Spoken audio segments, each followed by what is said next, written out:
Om Sai Nathaya Namaha. Sai Satcharitra, Chapter 24. Baba's Wit and Humor. Chanak Leela, Hemant Pant, Sudama, Anna Chinchanekar versus Mavsibai. Preliminary. To say that we shall state such and such in the text or in this chapter is sort of egoism. Unless we surrender our ego to the feet of our Sadguru, we will not succeed in our undertaking. If we become egoless, then our success is assured. By worshipping Sai Baba, we attain both the objects, worldly and spiritual, and are fixed in our true nature and get peace and happiness. Therefore, those who want to gain their welfare should respectfully hear Sai Baba's leelas or stories and meditate on them. If they do this, they will easily attain the object of their life and get bliss. Generally, all people like wit and humor, but they do not like that jokes should be cut at their expense. But Baba's method was peculiar. When it was accompanied with gestures, it was very interesting and instructive, and the people therefore did not mind if they were held up to the ridicule.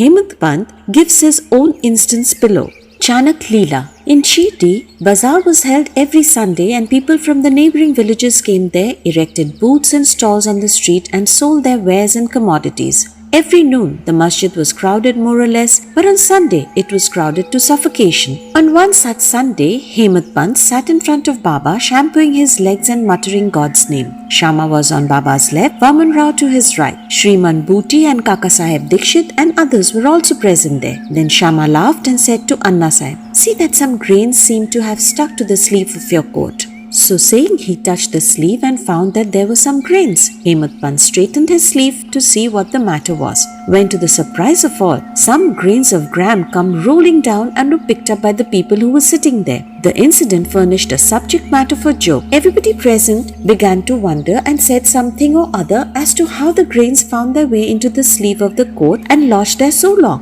Hemant Pant also could not guess how they found an entrance and stayed there. When nobody could give any satisfactory explanation in this matter and everybody was wondering about this mystery, Baba said as follows. "This fellow, Anna Saheb, has got the bad habit of eating alone. Today is a bazaar day and he was here chewing grams. I know his habit and these grams are a proof of it. What wonder is there in this matter?" Hemant Pant said, "Baba, I never know of eating things alone. Then why do you thrust this bad habit on me? I have never yet seen Shirdi Bazaar. I never went to the bazaar today. Then how could I buy grams? And how could I eat them if I had not bought them? I never eat anything unless I share it with others present near me." Baba said, "It is true that you give to the persons present, but if none be nearby, what could you or I do? But do you remember me before eating? Am I not always with you? Then do you offer me anything before you eat?" Moral. Let us mark and note carefully what Baba has taught us by this incident. He has advised us that before the senses, mind and intellect enjoy their objects, He should be remembered, and if this be done, it is in a way an offering to Him. The senses can never remain without their objects, but if those objects are first offered to the Guru, the attachment for them will naturally vanish. In this way, all the vrittis, that is the thoughts regarding desire, anger, avarice, etc., should first be offered and directed to the Guru. And if this practice be followed, the Lord will help you in eradicating all the vrittis. When before enjoyment of the objects you think that Baba is close by, the question whether the object is fit to be enjoyed or not will at once arise. Then the object that is not fit to be enjoyed will be shunned, and in this way our vicious habits or vices will disappear and our character will improve. Then love for the Guru will grow and pure knowledge will sprout up. When this knowledge grows, the bondage of body consciousness will snap and our intellect will be merged in spirit consciousness. Then we shall get bliss and contentment. There is no difference between Guru and God. He who sees any difference in them sees God nowhere. So leaving aside all ideas of difference, we should regard Guru and God as one. And if we serve our Guru as stated above, Lord, that is God, will be certainly pleased and purifying our minds. He will give us self-realization. To put the matter in a nutshell, we should not enjoy any object with our senses without first remembering our Guru. When the mind is trained in this way, we will be always reminded of Baba and our meditation on Baba will grow apace. The Sagun form of Baba will ever be before our eyes and then devotion, non-attachment and salvation all will be ours. When Baba's form is thus fixed before our mental vision, we forget hunger, thirst and this sansar. The consciousness of worldly pleasures will disappear and our mind shall attain peace and happiness. Sudama's story. When the above story was being narrated, Hemant Pant was reminded of a similar story of Sudama which illustrates the same principle. Shri Krishna and his elder brother Balram were living with a co-student named Sudama in the ashram of their guru Sandipani. Once Krishna and Balram were sent to the forest for bringing fuel. Then the wife of Sandipani sent also Sudama for the same purpose with some quantity of grams for the three. When Krishna met Sudama in the forest, he said to him, "Dada, I want water as I am thirsty." Sudama replied, "No water should be drunk on an empty stomach, so it is better to rest a while." He did not say that he had got grams with him and that he should take some. As Krishna was tired, he lay down for rest on the lap of Sudama and was snoring. Seeing this, Sudama took out the grams and began to eat. Then Krishna suddenly asked him, "Dada, what are you eating? What is this sound?" He replied, "What is there to eat? I am shivering with cold and my teeth are chattering. I can't even repeat distinctly Vishnu Sahasranama." Hearing this, the omniscient Krishna said, "I just dreamt a dream in which I saw a man eating things of another. And when asked about this, he said, 'What earth, that is dust, should he eat?' Meaning thereby that he had nothing to eat. The other man said, 'Let it be so. Dada, this is only a dream. I know that you won't eat anything without me. Under the influence of the dream, I asked you what you were eating.' If Sudama had known a bit of the omniscient Sri Krishna and his Leelas, he would not have acted as he did. Therefore, he had to suffer for what he did. Though he was a friend of Sri Krishna, he had to pass his later life in utter poverty. But when he later offered Krishna a handful of parched rice earned by his wife with her own labor, Krishna was pleased and gave him a golden city to enjoy. This story should be remembered by those who have had the habit of eating things alone without partaking them with others. The Shruti also emphasizes this lesson and asks us to offer things first to God and then enjoy them after they are renounced by Him.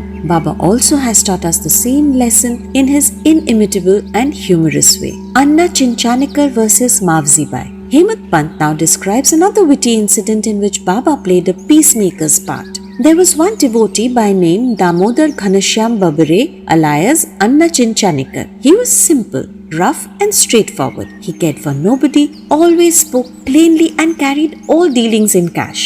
Though he looked outwardly harsh and uncompromising, he was good-natured and guileless. So Sai Baba loved him. One day, like others serving Baba in their own way, one noon, Anna was standing alone and was shampooing the left arm of Baba which rested on the railing. On the right side, one old widow named Venubai Kojalki, whom Baba called Mother, and all others Mavzi Bai, was serving Baba in her own way. This Mavzi Bai was an elderly woman of pure heart. She clasped the fingers of both her hands round the trunk of Baba and was at the time kneading Baba's abdomen. She did this so forcibly that Baba's back and abdomen became flat and Baba moved from side to side. Anna on the other side was steady, but Mavzi Bai's face moved up and down with her strokes. Once it so happened that her face came very close to Anna's. Being of a witty disposition, she remarked, "Oh, this Anna is a lewd fellow. He wants to kiss me. Even being so old with grey hair, he feels no shame in kissing me." These words enraged Anna and he pulled up his sleeves and said, "You say that I am an old bad fellow? Am I quite a fool? It is you that have picked up a quarrel and are quarrelling with me." All the persons present there were enjoying this encounter between them. Baba, who loved both of them equally and wanted to pacify them, managed the affair very skillfully. Lovingly he said, "Oh Anna, why are you unnecessarily raising this hue and cry? I do not understand what harm or impropriety is there when the mother is kissed." Hearing these words of Baba, both of them were satisfied and all the persons laughed merrily and enjoyed Baba's wit to their heart's content. Baba's characteristics, his dependency on bhakts. Baba allowed his devotees to serve him in their own way and did not like any other persons interfering in this. To quote an instance, the same Mavzi Bai was on another occasion kneading Baba's abdomen. Seeing the fury and force used by her, all the other devotees felt nervous and anxious. They said, "Oh Mother, be more considerate and moderate, otherwise you will break Baba's arteries and nerves." At this, Baba got up at once from his seat, dashed his satka on the ground. He got enraged and his eyes became red like a live charcoal. None dared to stand before or face Baba. Then he took hold of one end of the sadka with both hands and pressed it in the hollow of his abdomen. The other end he fixed to the post and began to press his abdomen against it. The sadka, which was about 2 or 3 feet in length, seemed all to go into the abdomen, and the people feared that the abdomen would be ruptured in a short time. The post was so fixed and immovable, and Baba began to go closer and closer to it and clasped the post firmly. Every moment the rupture was expected, and they were all dismayed, did not know what to do, and stood dumb with wonder and fear. Baba suffered this ordeal for the sake of his bhakt. The other devotees wanted only to give a hint to the Mavsi Bai to be moderate in her service and not cause any trouble or pain to Baba. This they did with good intention, but Baba did not brook even this. They were surprised to see that their well-intentioned effort had resulted in this catastrophe, and they could not do anything but to wait and watch. Fortunately, Baba's rage soon cooled down. He left the sadka and resumed his seat. From this time onward, the devotees took the lesson that they should not meddle with anybody, but allow him to serve Baba as he chooses, as he was capable to gauge the merits and worth of the service rendered unto him. Bow to Shri Sai. Peace be to all. Om Sai Ram.